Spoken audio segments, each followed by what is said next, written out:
Hello, everyone. Welcome back to Power to the People. I'm your host, Corbin Snarden, and we're here to give you the information that you need to empower your community. Today's guest, we have a man that needs very little introduction. We have Mr. J.W. Cleary. J.W., thank you for being on the show today. I'm very glad to be here, Corbin, and I'm glad that you're in the position that you're in. Yeah, well, awesome. Thank you. So for those of you who don't know, J.W. Cleary is the president of the local National Association for the Advancement of Colored People, or NAACP. So J.W., I'm going to turn it over to you here for a second, and I would just love for you to talk about the NAACP. What is this organization? What is it about? How did it get started? Well, you know, the NAACP, it's an organization that a lot of time people feel like that it's just a black organization, but we always say it's a people organization because of the fact that we probably wouldn't be where we are today if it wasn't for white American along with black American, because it was white American that helped start the NAACP back in 1909. You're right, yeah. In 1909, it started with some very famous individuals, W.E.B. Du Bois and a couple of others out of what's called the Niagara Movement. But how did the NAACP evolve from 1909 to what it is now? What kind of work does this organization do? I think the biggest thing is the fact that we've learned that in life we need each other. In other words, when I say each other, meaning white Americans as well as black American. And I come from a family of 13. In fact, it was 11 kids and mama and daddy. And mama always took the attitude of trying to give back and make a difference and try to help others. And so that was the same thing that I took. If I can help somebody along the way, then my living wouldn't be in vain. And so it's just to the fact that it was a need back in fact, I came in as president in 1990. Lord have mercy. But then after about 25 years or so that I took the attitude, I said, hey, I ran my course, and I was ready to turn it over to somebody else. And I thought the person that I turned it over to would be the idea person, but it just didn't work out in a way of speaking. And so I was asked to come back ahead. And so, and we've really made some good strides since I guess I came back. It's just more of a thing of working together. Awesome, awesome. So critical to work together and so critical to fight for those things that we need. Now, we know that the NAACP as a national organization, you know, it's all over the country, but they're split into different chapters and branches across the nation. So focusing strictly on Paducah's chapter, Paducah's branch, excuse me, how did that come about? When did the Paducah branch when was it founded with the NAACP? Do you know anything on that? Back in the early 50s. In fact, we can remember, in fact, I've seen records whereas a membership fee was only $1 at that time. Oh, wow. And really the uniqueness of the NAACP, all we had as African Americans back years ago was the NAACP and of course the African American Church and the Masonic family. That's the reason why that you got all these groups that participate now. But when the chips was down and the battles to be fought, it was those three organizations that really did the fighting. And I guess the fact that we're kind of the mother group of all these other organizations. But of course, I couldn't be remiss without saying that the fact that we wouldn't be where we are today if it wasn't for the African American Church also, because the church and the NAACP works hand in hand. Oh, awesome, awesome. I think that relationship is very critical, even for the Paducah community to work, continue to work with African American churches and other churches as well. So the organization, this branch, Paducah branch, started in the 50s, and membership was only $1? It was only $1, yeah. But you know, it ain't really much more than that now. We always take the attitude that we know that everybody can't come to our meetings and participate, but at least you can be a card-carrying member of the NAACP. That was one of the deals that W.C. Young stressed years ago. Of course, we need the labor union. The labor union, he said, I always got my labor union card and the NAACP card, because we know that we as African Americans, if it wasn't for groups like the NAACP, and that was the only group back years ago that really fought it for us to have some of the advantages that we have today. Awesome, yeah. So we see that the Paducah branch has been here for almost 70 years, 1950 to 2019. We're also seeing that the national organization itself is 110 years old in this year. So when we look at the Paducah branch, almost 70 years in existence, what are some of the things that they have accomplished in that almost 70-year time span? That's a long time to be around. What have they accomplished? Well, a lot of the situations that actually happen, we often think back.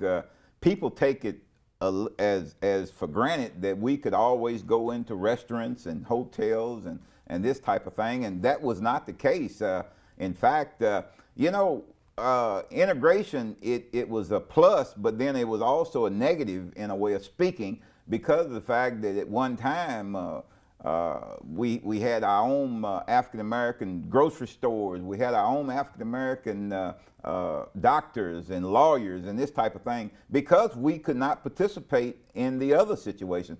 What's really amazing, they even got what they call the Green Book. And the more I find out about this Green Book, it was designed to the point of whereas it was kind of like a roadmap in order for African Americans, for the entertainers and the athletes or whatever. In other words, the places they could and could not go. And that's what's so unique. I got to give a shout out to Miss Betty Dobson, because of the fact that that hotel was one of those type of places where people could go that we couldn't go other places. And so by just keeping that tradition going, because we got to keep in mind of our history is what it amounts to. Now you mentioned hotel. Are you referring to the Hotel Metropolitan? Or? Hotel Metropolitan. Okay, awesome. And so you're talking about in the 50s, that 50s and 60s, when integration is coming around, that a lot of people took for granted that we have the ability to just go where we want to now. So you mean to tell me that in the 50s and the 60s, Paducah was segregated, and that what did the community look like then? Well, it was really amazing. I can even, no older than I am, I can still remember going to my dentist, for instance. We could go to a white dentist at the time, but we had to go through the back door. In fact, it was, I can remember it just like it was yesterday. I had to go up a flight of stairs on the back side of the building. I couldn't come through the front door. And even when the dentist would wait on us, and we were sitting there in the waiting room, we couldn't sit where everybody else sit. And then even the movie theater, we had to go through the back door. Just like we've heard of the situation of the bus situation, whereas you pay your money at the front door, but you had to go around. After you paid your money, then you go around the back. Well, that was the way the theater was. We often don't talk about that. In fact, sometimes the story is the fact that you go through the movie theater through the back door, but we literally had to go to the front door and pay, and then go around to the back door in order to go up a flight of stairs and watch the movie or whatever. I can remember it was right downtown, Columbus Theater, and this type of thing.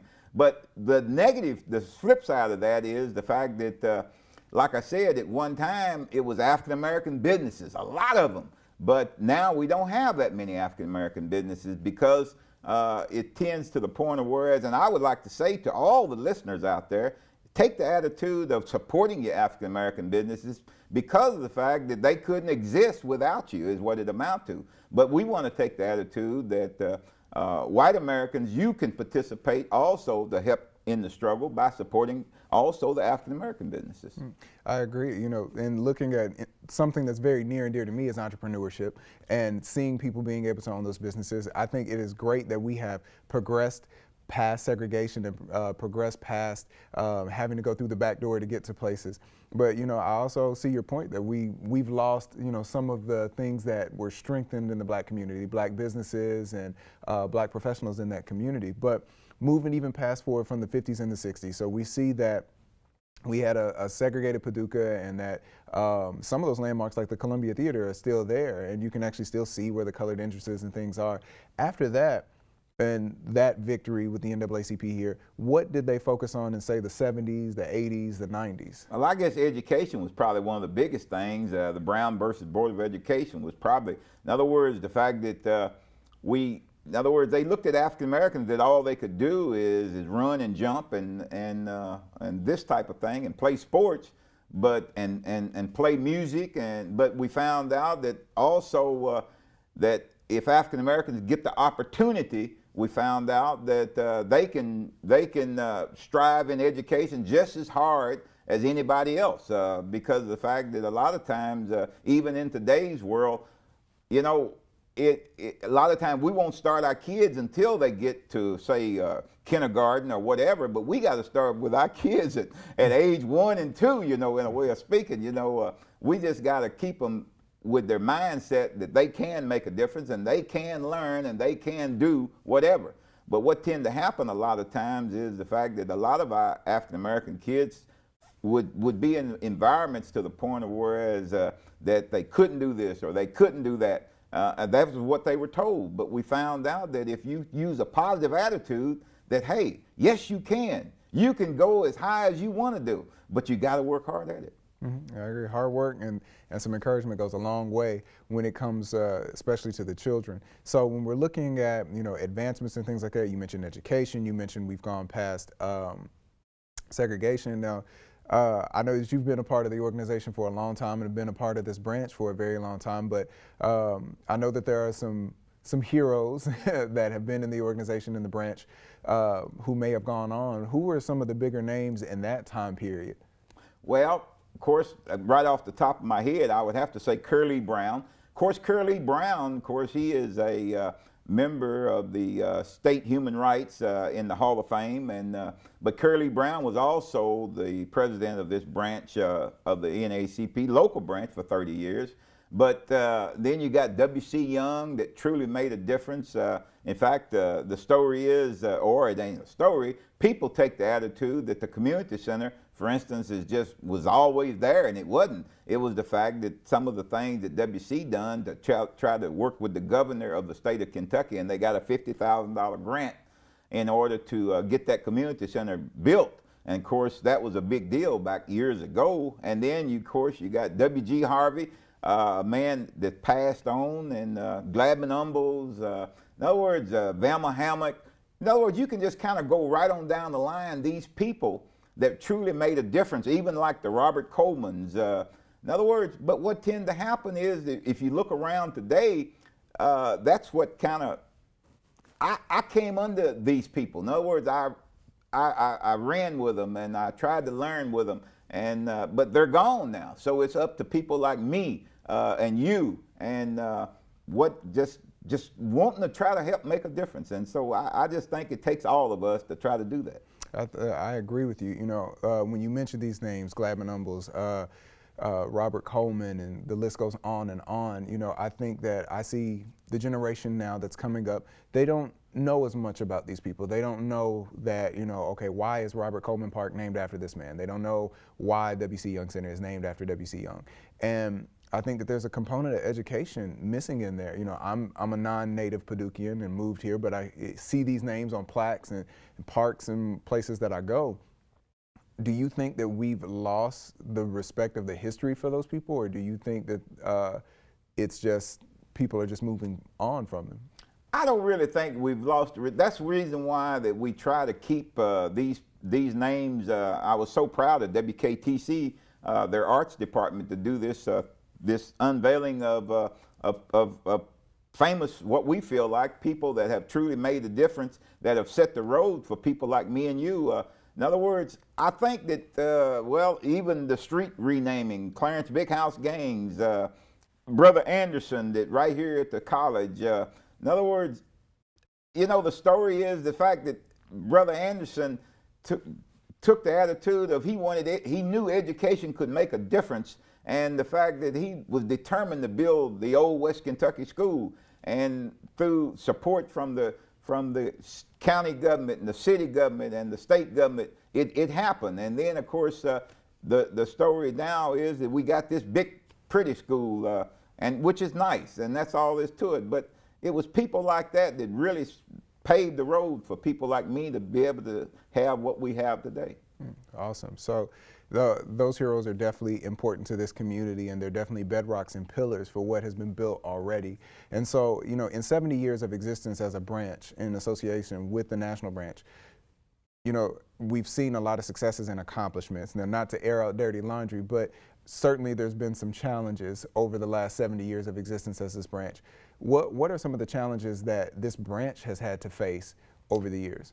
I think probably one of the biggest parts that we had years ago, I often tell the story about when we would go to have something. Of course, we would get support from the African American community, but and then sometimes that was kind of tough. But I think the reason why that we so successful now is that white Americans have stepped up. I got to give a shout out to people like Fred Paxton. In other words, he said that if the playing field is not level, any community can only go so high, and I will always keep that in the back of my mind. So that $1 million that he donated was just to help level the playing field. And so right now it was like years ago, it was people, white Americans didn't want to invest into whatever the African Americans was doing. But we've seen that change now, that whereas they actually feel maybe the same way that Fred Paxton felt, is the fact that if we all work together, the sky is the limit. And that's what it's all about to me. We got to learn to participate with the chamber. We got to learn to participate with the NAACP. We got to support our churches, because these are the type of things that is going to make it better for all of us, our kids coming behind us. Well said. I think participation, like you mentioned, in those different organizations, the NAACP, the chamber, different boards and things like that, that's something that anybody of any color can get involved in. That's something that really concerned citizens should be, getting involved in. If you don't know what's going on in, say, city commission, how can you be an informed citizen? If you're a business owner and you're not involved in the chamber, you're missing out on a lot of good information. In the same way with the NAACP, as we continue to fight different things, because the branch, has its own community things, but from a national standpoint, they're fighting issues big and small, from issues all the way to the Supreme Court, whether that be unfair civil rights laws or civil rights violations. So I think that that's definitely important, to get people to participate and get people involved. And you're right, when we get everybody to work together, everybody progresses. So with that direction, you mentioned those challenges and things, and now we're in 2019. 70 years has this branch been in existence. 110 years has the national organization been in existence. So when we look at the NAACP right now, what do you see for this organization going forward, both as a local branch and as a national? I think the biggest part is the fact that and people, and I got to stress membership, because the national takes the attitude that membership, just that $30, or you want to start your life membership, which is $75 a year. But in other words, these are a lot of the things, it funds a lot of the problems that we have nationally and locally, that we got to learn to get involved and just work on things to help make a difference, is what it truly amounts to. Right, and you mentioned the membership. A lot of times people will say, well, why should I pay my membership? What does my membership go for? What does it include? And I think you just answered it right there, that it helps to fund the fight, really. I think about all the legal battles that the NAACP has won, things like Brown versus Board of Education, which is probably the most famous. But that takes money. It takes money to purchase lawyers. It takes money to organize, and so your membership goes for that. But what also does your membership entail? If I become a member, what am I getting? Well, membership. Keep in mind, we're only talking about $30 for the whole year. And of course, what we try to do is encourage people to start their life membership, which is $75 a year. For 10 years, it's $750. But a lot of the cases that the national NAACP fight, and even here local, the national takes the attitude that, and it's the same philosophy on the local level, is the fact that membership is the lifeblood of our organization. See, that's a twofold situation, whereas to the point of whereas if we go into a particular situation, a lot of times, a lot of the cases that we fight locally is just a misunderstanding. And so the NAACP is kind of like that bridge or that gap in between. So if we go into that situation, whereas 3 or 4 of us professionally to maybe talk up for somebody, and we always take the attitude that everybody's members, You got some that pays their membership and some that don't. So that's the reason why that we try to encourage people to at least pay your membership, and that way if a case does come up, because a lot of times people don't even worry about anything that's going on in the community unless it's happened to them. So to me, it would make a lot of sense to be proactive, and so therefore you're already participating with the NAACP, and if you got a particular case, we're gonna fight just a little harder for that guy that's already that's already there, you know. And a lot of the cases that the national fight, and it ain't so much the fact that they pay so much to attorneys and this type, because a lot of the people that work for the NAACP, they could get bigger and better jobs in different places, but they take the attitude of trying to help put back into the organization and to maybe help advance their people as a whole. But then you got motel fares, you got airfare, you got to eat, and so a lot of times that this membership, what it does is it pays your expenses along the way, and so really it's just the fact that it makes us look better if I can say that we got, say, 500 members. The national got 500,000 members or 1 million members. I think at one time, I think it was up to like 700,000 members, you know. And of course, our goal was at one time to get 1 million members throughout the United States, and that actually happened at one time or another. But so it's the same thing that trickles down to the local level. We need support because of the fact that if we go into a particular setting, that the fact that they know that we're a big voice for the African American community. Yeah, absolutely, and it's continuing to be a voice not only in this community but nationally as well. And that membership is so important. You know, it's not just a pay the dues, we want your money, but you know, it actually goes to doing the work of the organization, and it actually goes to help its members and non-members too, because everybody deserves to be treated fairly and equally. But when we talk about issues and things that the NAACP has fought, when we turn that on a local perspective, and I know you can't mention specific names, but what successes has the NAACP had in some of the issues that it's tackled? What issues has it tackled? Well, a lot of times the NAACP, we're just a spokesperson, but if we feel like that particular person got a real good case, then we got an attorney that works with us here locally. Thank God for that, for a long time. Well, I said that, but even some of the attorneys that have died and passed on, they work with the NAACP to try to help make a difference. In other words, we take the attitude that we just got to have these people. You got to have somebody to speak up for somebody. And a lot of times, in other words, you'd be surprised that discrimination is still there. It's still a need for the Human Rights Commission. It's still a need for the NAACP, because it's kind of like that old saying is, if nobody's guarding the hen house, then everything is, or if they think nobody's looking. So that's the reason why that we want people that when they do have a particular situation, you're hurting the whole process if you don't stand up for what you think is right. If you think that you've been mistreated, we want to know, the local level want to know about that, because, and when we develop these cases, it just helps us to the point of whereas that it throws the thing to the point of whereas, hey, you know, you just can't treat anybody any way that you want to, and that's what it all boils down to. Right. I like how you mentioned that, discrimination still happens. Oh, Unfortunately, it does. It's sad that we're in the 21st century, we're still having to deal with discrimination. But like you said, a key point, so much of it, not that I would say that it's, an epidemic, but a lot of times discrimination goes unreported. Sometimes people don't know what to do. Sometimes people don't know how to advocate for themselves, or maybe they are trying to speak up for themselves and they get the runaround. And that's where we as an organization come in and really try to advocate for those people and make sure that they're being treated fairly and equally, and making sure that nothing wrong has been done to them.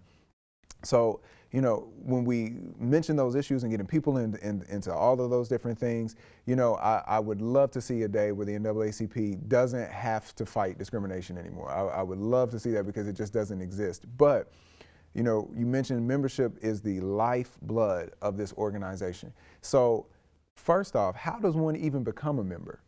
Well, you know, all I would tell people, in other words, they'll say, give me an application. Well, I don't even want you to get caught up in application. All I need from you is your name, telephone number, and address, and then I will, and a check for $30, and or a lot of times we get cash also. But in other words, I just feel like that if you just pay that $30, that's going to give you kind of a leg up in trying to help make a difference. But now keep in the back of your mind, we're gonna support you regardless. If you get treated badly or discriminated against, we're gonna still support you. We try to encourage you to pay your membership, but a lot of times we fought cases that they're not members, but we're gonna still work just as hard, in a way of speaking, for those cases that's not. Absolutely, and I just want to add the tag point that, you know, your membership, even if you should leave Paducah, you can still continue to be a member of the NAACP.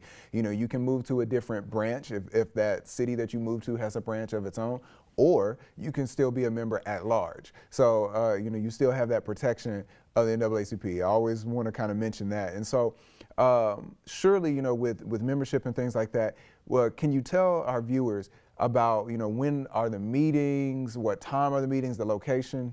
Well, we always meet just once a month. That's why I try to express to people, we're only asking an hour and a half a month from you, and we always meet the local branch. We meet the third Tuesday of each month, and it starts at 5:30. So the reason why we start at 5:30, so we can get you out of there still at a decent hour. So a lot of times our meetings won't go past 7 o'clock, 6:30, 7 o'clock. But what's also unique is the fact that we probably got one of the most one of the most consistent education committees that we have. That's one of our meetings, and they meet the second Tuesday of each month. And what location is that? That's at the W.C. Young Community Center. All right. And what's so unique about our education committee is the fact that, boy, she's passed and gone, but Miss Frederica Hargrove, boy, she really made a difference in education. That was her heart. Between Frederica Hargrove and Mrs. Hurt and Miss Austin, they kept the education committee going.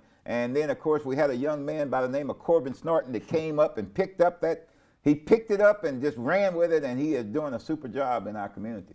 Oh, well, I appreciate that. So in our last little bit of time together, just, you know, reach out to people, and that encouragement of coming to those meetings. You know, again, those meetings are the regular meetings on third Tuesdays, am I right? Third Tuesdays at the W.C. Young Center at 5:30 p.m. Yes, sir. Education committee meetings are on second Tuesdays at 5:30 p.m., also at the W.C. Young Center, right?